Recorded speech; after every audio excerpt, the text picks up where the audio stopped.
എന്റെ ഇഷ്ടമല്ല നിന്റെ ഇഷ്ടം നിറവേറട്ടെ എന്ന വചനഭാഗം മുദ്രാവാക്യമായി സ്വീകരിച്ചാണ് പാലക്കാട് സഹായമെത്രാൻ മാർ പീറ്റർ കൊച്ചുപുരയ്ക്കൽ ചുമതലയേറ്റത്. സഹായമെത്രാൻ എന്നുള്ള ആ ശുശ്രൂഷ പദവി ഏറ്റെടുക്കുന്നതിന് മുൻപ് തിരുസഭയിലെ കത്തോലിക്കാ സഭയിലെ ഒരു മെത്രാനാവുക എന്നുള്ളതാണ് ആദ്യത്തെ ഒരു വിളിയായിട്ട് വരിക. സഹായമെത്രാനും അതുപോലെയുള്ള ഔദ്യോഗികമായ ചുമതലകൾ രണ്ടാമത്തെ ഘടകമാണ്. ഇപ്രകാരം ഒരു മെത്രാനായി എന്നെ തിരഞ്ഞെടുത്തിരിക്കുന്നു. എൻ്റെ അഭിപ്രായം, എൻ്റെ താല്പര്യം അല്ലെങ്കിൽ എൻ്റെ സമ്മതം എന്ന രീതിയിൽ അഭിമന്യ പിതാവ് തേടുകയുണ്ടായി. എന്നെ സംബന്ധിച്ച് ഈ ഒരു അഭിപ്രായ ചോദ്യം ഒരു വലിയ വഴിത്തിരിവായിരുന്നു.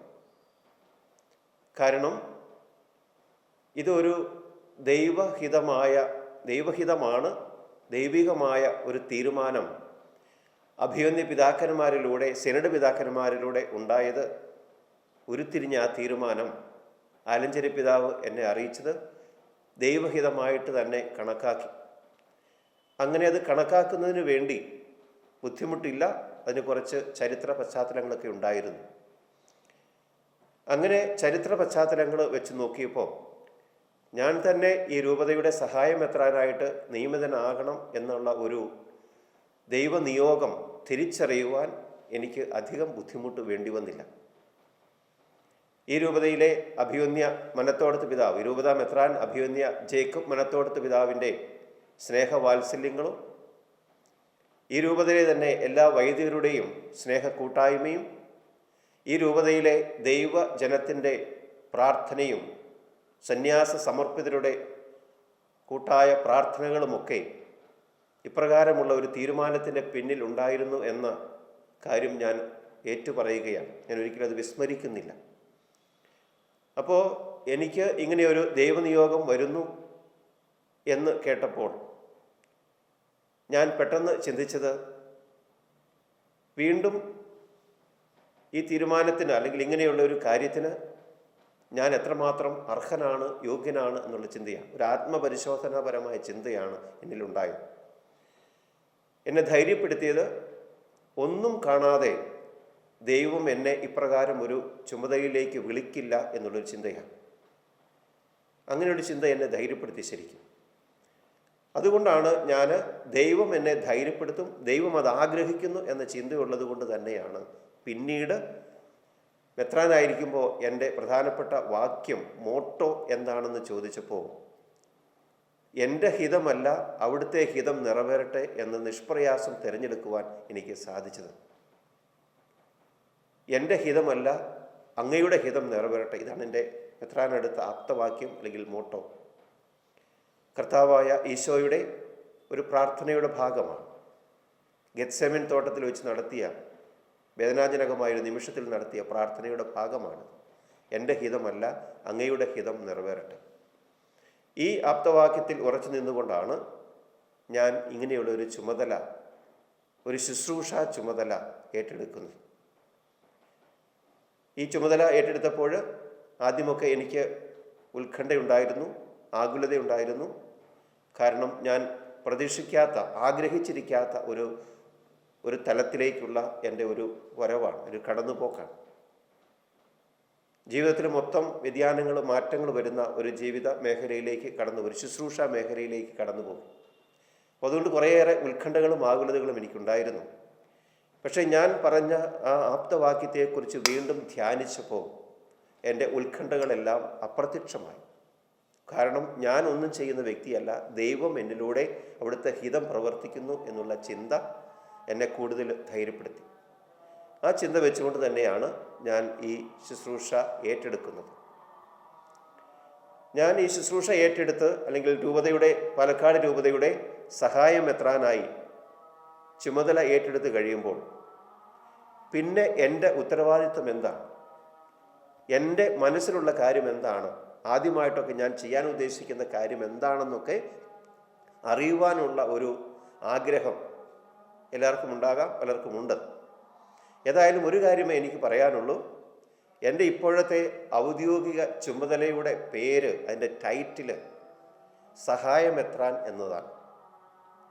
ആരുടെ സഹായ മെത്രാൻ? പാലക്കാട് രൂപതയിൽ ഇപ്പോഴത്തെ മെത്രാനായ അഭിവന്യ ജേക്കബ് മനത്തോടത്ത് പിതാവിൻ്റെയും ഈ രൂപതയിലെയും ആയ ഒരു സഹായ മെത്രാൻ. അപ്പം അതുകൊണ്ട് എൻ്റെ ചുമതല അഭിവന്യ മനത്തോടത്ത് പിതാവ് നിശ്ചയിക്കുന്നതനുസരിച്ചും അതേസമയം സഭാ നിയമത്തിൽ ഏർപ്പെടുത്തിയിരിക്കുന്നതുമായ രീതിയിലാണ്. അഭിവന്യ മനത്തോടത്ത് പിതാവിനെ ഈ രൂപതയുടെ അജപാലനപരമായ കാര്യങ്ങളിൽ സഹായിക്കുക എന്നുള്ളതാണ് ഏറ്റവും പ്രധാനപ്പെട്ട ചുമതല. അത് ഞാൻ സഹായമെത്രാനായിരിക്കുന്നിടത്തോളം കാലം അത് ചെയ്യുവാൻ ബാധ്യസ്ഥനാണ്. അത് മനസ്സിലാക്കിക്കൊണ്ട് തന്നെയാണ് ബോധപൂർവം ഞാൻ ഇങ്ങനെയുള്ള ഈ മെത്രാൻ സ്ഥാനത്തേക്ക്, സഹായ മെത്രാൻ സ്ഥാനത്തേക്ക് വരുവാൻ തീരുമാനിച്ചത് തന്നെ. പാലക്കാട് രൂപതയെ സംബന്ധിച്ച് മറ്റു രൂപതകളിൽ നിന്നെല്ലാം വ്യത്യസ്തമായി ക്രൈസ്തവരുടെ അംഗസംഖ്യ പരിമിതമാണ്. അതേസമയം രൂപത വളരെയേറെ വിസ്തൃതമാണ് താൻ.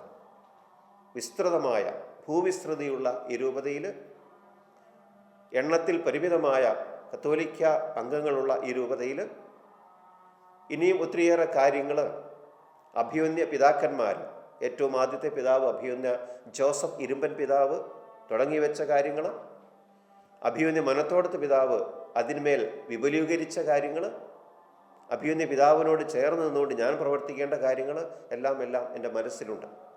അപ്പോൾ ഏതായാലും രൂപതയുടെ സഹായമെത്രാൻ എന്ന നിലയിൽ എൻ്റെ പരിപൂർണമായ സഹകരണവും സഹായവും ഞാൻ അഭിവന്യ പിതാവിന് വാഗ്ദാനം ചെയ്യാനും അത് നിർവഹിക്കുവാനും നിറവേറ്റുവാനും കടപ്പെട്ടവനാണ്. പാലക്കാട് രൂപതയിലെ വിശ്വാസി സമൂഹം വളരെയേറെ ധന്യരാണ്. വിശ്വാസത്തിൻ്റെ കാര്യത്തിൽ അവർ വളരെയേറെ മുൻപന്തിയിൽ തന്നെയാണ്, യാതൊരു സംശയവുമില്ല.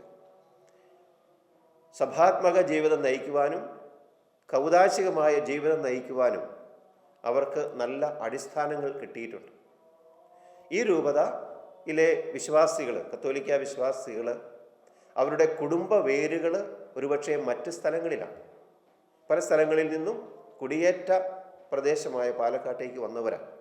അതുകൊണ്ട് ഇവിടെയുള്ള ജനങ്ങൾക്കെല്ലാം പൈതൃകമായി തന്നെ, പാരമ്പര്യമായി തന്നെ വിശ്വാസത്തിൻ്റെ വേരുകളുണ്ട്. ഇവിടെ വന്നു കഴിഞ്ഞപ്പോൾ ആ വിശ്വാസത്തിൻ്റെ വേരുകൾ കൂടുതൽ ആഴപ്പെടുവാനും ആധ്യാത്മികമായ വളർച്ചയ്ക്ക് ഉപകരിക്കുന്ന സംവിധാനങ്ങൾ ക്രമീകരിക്കുവാനും അന്നത്തെ രൂപതാധ്യക്ഷൻ അഭിവന്യ ജോസഫ് ഇരുമ്പൻ പിതാവ് അങ്ങനെ വളരെയേറെ ശ്രമിച്ചു. ആ ജോസഫ് ഇരുമ്പൻ പിതാവിലൂടെ തുടങ്ങി വെച്ച അടിസ്ഥാനങ്ങളിൽ മേൽ കാര്യങ്ങൾ വളരുകയാണ്, പുരോഗതി പ്രാപിക്കുക. മനത്തോടത്ത് പിതാവിൻ്റെ ഈ കാലഘട്ടത്തിൽ, സുവർണ കാലഘട്ടം എന്ന് വിശേഷിപ്പിക്കാവുന്ന ഈ കാലഘട്ടത്തിൽ ഒരുപാട് ആധ്യാത്മികവും ഭൗതികവുമായ പുരോഗതി രൂപതയിൽ കൈവന്നിട്ടുണ്ട്. അപ്പോൾ വിശ്വാസി സമൂഹം, പാലക്കാട് രൂപതയിലെ വിശ്വാസി സമൂഹം വളരെയേറെ വിശ്വാസത്തിൻ്റെ കാര്യത്തിൽ ആഴത്തിൽ വേരൂന്നിയവരാണ്. അവരെ ആത്മീയമായി അജപാലനപരമായി നയിക്കുവാനും സഹായിക്കുവാനും ഈ നാളുകളിലെ രൂപതാധ്യക്ഷന്മാർക്ക് നന്നായി സാധിച്ചിട്ടുണ്ട്. ഈ രൂപതയിലെ എടുത്തു പറയേണ്ട ശ്രദ്ധേയമായ ഒരു സാന്നിധ്യമാണ് സന്യാസ സമർപ്പിതർ, വൈദികരും സിസ്റ്റേഴ്സും. അവരുടെ സജീവമായ സാന്നിധ്യം, അവരുടെ പ്രേക്ഷിത സാന്നിധ്യം രൂപതയിലെ പല മേഖലകളിലുമുള്ള പുരോഗതിക്ക് ഇടവരുത്തിയിട്ടുണ്ട്. ആതുര സേവന രംഗത്തും വിദ്യാഭ്യാസ രംഗത്തും അതുപോലെ ആരോഗ്യ രംഗത്തുമൊക്കെ ഈ സമർപ്പിതരായിട്ടുള്ള സഹോദരങ്ങൾ ചെയ്തുകൊണ്ടിരിക്കുന്ന സേവനങ്ങൾ നിസ്തുലങ്ങളാണ്. രൂപതയുടെ മുൻകാലങ്ങളിലുള്ള അവികസിത മേഖലകളിലേക്ക് ഇവർ കടന്നു ചെല്ലുവാനും സ്വയം സമർപ്പിച്ച് തങ്ങളെ തന്നെ പരിത്യജിച്ച് പാവപ്പെട്ട മനുഷ്യരിടയിൽ അധ്വാനിക്കുവാനും ജോലി ചെയ്യുവാനുമൊക്കെ സമർപ്പിതർ വലിയേറെ ശ്രദ്ധ പതിപ്പിച്ചിട്ടുണ്ട്. അതുപോലെ തന്നെയാണ് അതത് ഇടവകകളിൽ ജോലി ചെയ്തിരുന്ന രൂപതാംഗങ്ങളായ രൂപതയുടെ വൈദികർ. ആ വൈദികരോട് ചേർന്ന്, ഇടവക വൈദികരോട് ചേർന്ന് സന്യസ്തർ, സമർപ്പിതർ ആത്മാർത്ഥമായിട്ട് അധ്വാനിച്ചതിൻ്റെ ഫലമായി രൂപതയ്ക്ക് നല്ല പുരോഗതി കൈവന്നിട്ടുണ്ട്. ഈ പുരോഗതി, ആധ്യാത്മികവും ഭൗതികവുമായ പുരോഗതി കോട്ടം തട്ടാതെ നിലനിർത്തിക്കൊണ്ടു പോകുവാനും അതിന്മേൽ ഇനി സാധിക്കുന്ന കാര്യങ്ങൾ, ആവശ്യമായ കാര്യങ്ങൾ എന്തൊക്കെയാണോ അത് കൂടുതലായിട്ട് ചെയ്യുവാനും ഇനിയുള്ള കാലഘട്ടത്തിനനുസരിച്ച് അതേസമയം വിശ്വാസപരമായ കാര്യങ്ങൾക്ക് മാറ്റവും കോട്ടവും വരാതെ മുമ്പോട്ട് കൊണ്ടുപോകുവാൻ ഇനിയുള്ള മേലധ്യക്ഷന്മാരൊക്കെ കടപ്പെട്ടിരിക്കുന്നവരാണ്. അതിനുവേണ്ടി പരിശ്രമിക്കേണ്ടവരുമാണ്. അഭിമന്യ ജേക്കബ് മനത്തോടത്ത് പിതാവിന് ഉചിതമായ സഹായ സഹകരണങ്ങൾ ചെയ്തുകൊണ്ട് രൂപതയുടെ തുടർന്നുള്ള പുരോഗതിയുടെ പ്രവർത്തനങ്ങളിൽ പങ്കാളിയാകുവാൻ ഞാൻ ആഗ്രഹിക്കുന്നു. അതിനുള്ള സാഹചര്യം, ആധ്യാത്മികവും ഭൗതികവുമായ സാഹചര്യങ്ങൾ ഇപ്പോൾ വന്നു ചേർന്നിരിക്കുകയാണ്. ഞാൻ എൻ്റെ പുതിയ ഈ നിയമനത്തിൽ സന്തോഷിക്കുന്നു. ഇടവക ജനത്തിൻ്റെ, ദൈവജനത്തിൻ്റെ, രൂപതയിലെ ദൈവജനത്തിൻ്റെ അജപാലനപരമായ ശുശ്രൂഷകൾ നിർവഹിക്കുവാൻ അങ്ങേയറ്റം ഞാൻ തൽപരനാണ്. അതിനുവേണ്ടി ദൈവം എന്നെ നിയോഗിച്ചിരിക്കുന്നു എന്നുള്ള ഉത്തമ ബോധ്യത്തോടു കൂടി ഞാൻ പ്രവർത്തനം ആരംഭിക്കുകയും